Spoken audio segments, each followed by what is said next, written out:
Imagine this. You're in an archery field. You've got one bow, your stance, your breath, and a single target. You pull the arrow back like Legolas. You aim, you fire, and it's a bullseye.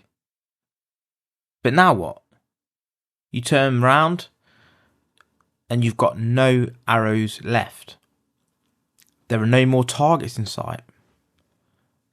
There's just silence. By the end of this episode, you'll understand why building a fulfilling existence means never having just one thing to aim at.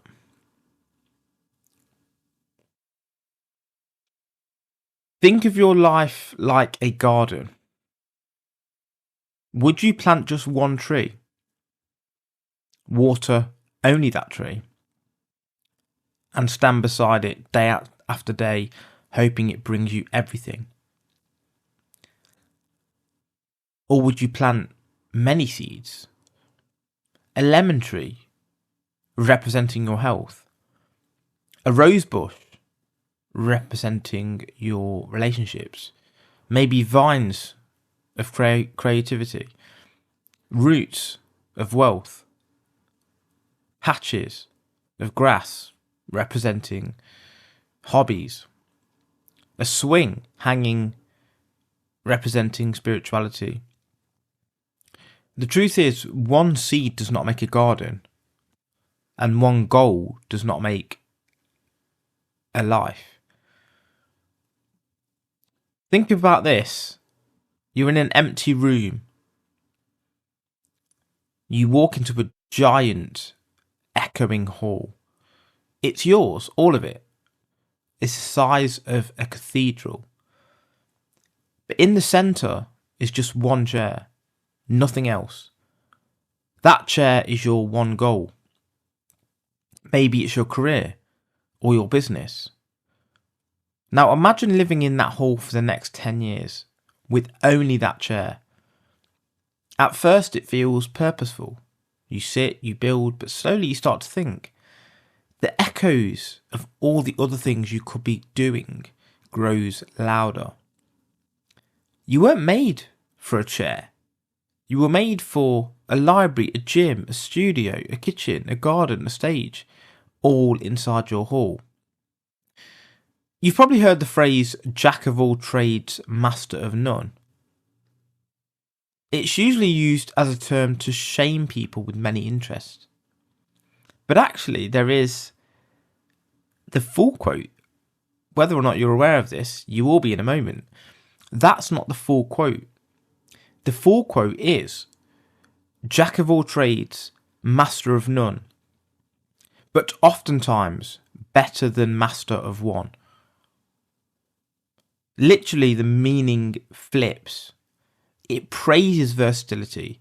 It celebrates those who spread roots in multiple directions, not just diluting themselves, but becoming the whole. A single river can dry up, but a delta, it flourishes. You're not just a one-trick pony. You're a Swiss Army knife. Some people were born to do many things. Multi-potentialities. Think Da Vinci. He wasn't just a painter, he was a scientist, a mathematician, an engineer, a dreamer. You don't need to be Da Vinci to live this way.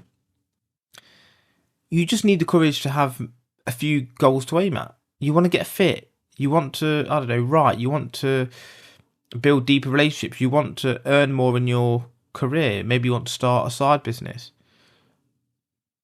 Maybe you want to become an amateur golfer. Maybe you want to learn about a certain topic in depth.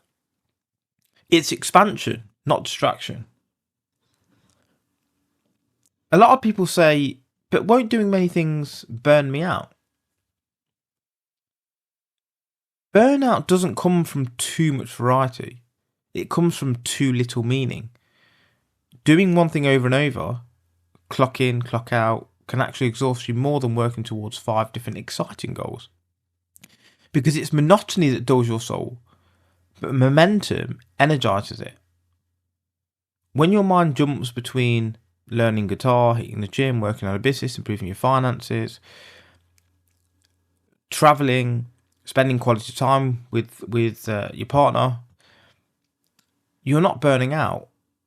You're burning brightly. Imagine 2 people, Liam and Eliza, or Eliza, whichever way you want to put this. But let me paint you a picture. Liam has a steady job. He does it well. He's been at it for about 12 years now. He comes home, he watches TV, sleeps. He's peaceful, but quietly fading. Eliza, she juggles a daily job, writes books, hits the gym, learning French, and still finds time to cook new meals every weekend. Her life is a colourful mosaic. She's not the best in the world at any one thing, but she wakes up happy and ready to go.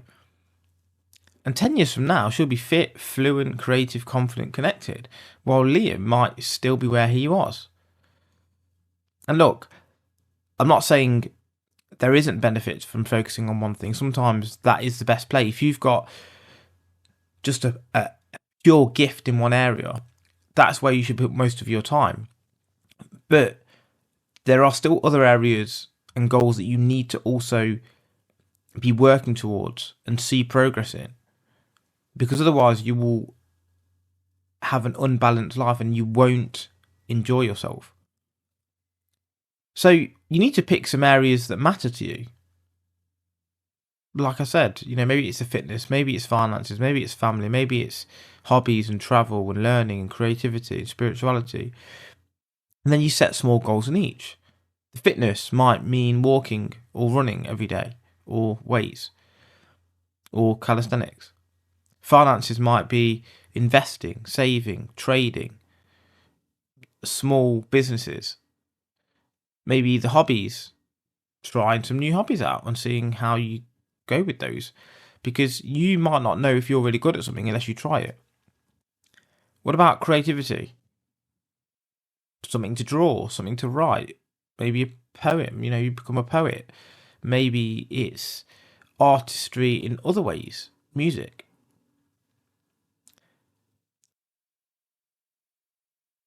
Your energy needs to be like the seasons. Some days it's spring, career. Some days it's summer, hobbies. Some days it's autumn and it's the introspection and writing. And some days it's winter, about saving and investing. Protect the garden.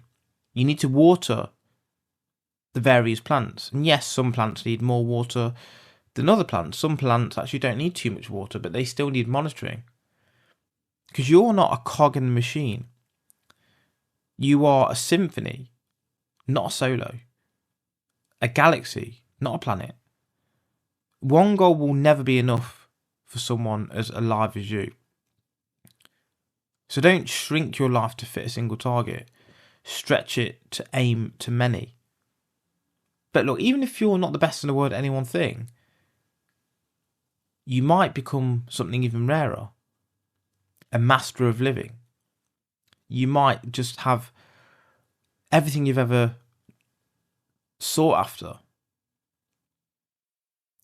Because, yes, we need a focus, but we also need multiple focuses. There's no good being, really good at your career, but you're fat, you're overweight, you haven't got any friends, you've got no partner or whatever, you've got no hobbies or interests, you've got no social skills, you don't know how to talk, you don't have anything that you're working towards in terms of hobbies and interests, you're not building a legacy. That isn't a successful life. Even if you're on a 300 grand job, it's not successful overall. You'd rather be on 100 grand with good relationships, good hobbies, good interests, excitement, whatever. So understand that it's not about jack of all trades, master of none being a bad thing. In fact, oftentimes it's better than being a master of one.